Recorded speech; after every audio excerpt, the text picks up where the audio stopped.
السلام عليكم ورحمة الله وبركاته. معاكم أحمد ناجي. ما تجيش على الغلبان، ما تجيش على الغلبان خالص. هتقولي ما غلبان لا شيطان، لا مش قصدي الغلبان ده هو اللي بتلائم بيعمل، ولا اللي هدومه مقطعة. الغلبان ده هو غلبان في روحه حلوة. كان في فيلم كيت كات بتاع الرائع الراحل الساحر محمود عبد العزيز مع شريف منير. فهو قاعد بيقول له: تعرف يا يوسف، انت تعرف ايه احسن من الفلوس؟ الناس الطيبين. فقال له: هو الناس الطيبين دول هم ياكلوني ولا هيشربوني؟ قال له: لا، اللي بياكل واللي يشرب رب الناس الطيبين مش الناس الطيبين. بس الناس الطيبين دول هم الروح الحلوه، هم الناس الطيبه. انا مش متذكر الحوار بالكامل، بس يعني هو جه في بالي كده لما شفت موقف حصل. فقال له: الناس الطيبين دول الغلابه، انت عايزني يابا ابقى في كافه الغلابه؟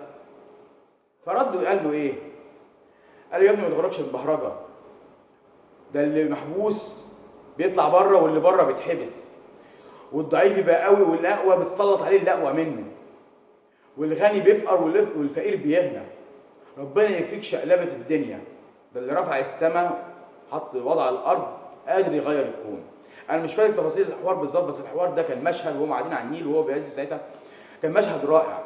بس انا المشهد ده يعني انا واخد مدرسه، انا ما بحبش اجي على حد غلبان، ما بحبش اجرحه، يعني ما بحبش اهينه. حتى لو غلط هو طيب، الناس دي طيبه، الناس طيبه دي تلاقي كلمتهم حلوه، تلاقيهم ثابتين اغلب الوقت ماشيين في حالهم، ما تاذيهمش لا في طريق ولا في مواصلات ولا في فلوس ولا في استغلال، ما تاذيش.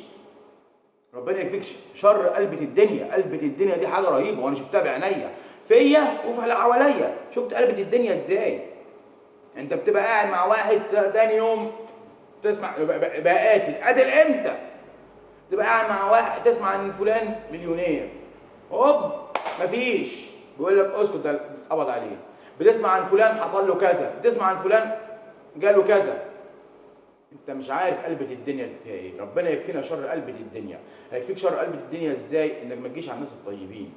الناس الطيبين بجد، الناس الطيبين اللي هو جارك الطيب، الناس الطيبين زميلك الطيب، الناس الطيبين الراجل اللي بتروح تفطر عنده الصبح الطيب، اللي تقابله صباح الخير يا عم فلان، صباح النور النبي، بقى الطبق الحلو الجميل بتاعك ده. وانصح ان الناس تكون طيبه.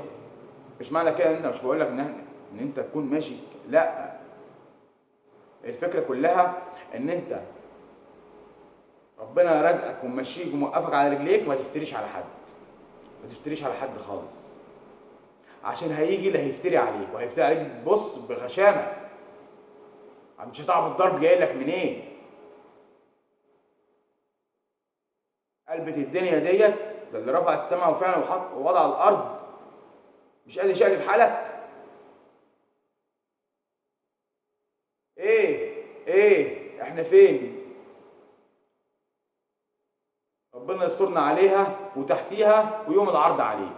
ده دايما ندعي الدعوه دي، ربنا يكفينا شر تقلب الاحوال. دايما ندعي الدعاء ده ويحسن خاتمتنا. يعني لو الواحد هيموت دلوقتي ربنا يكون متقبل منه. يكفوا فل.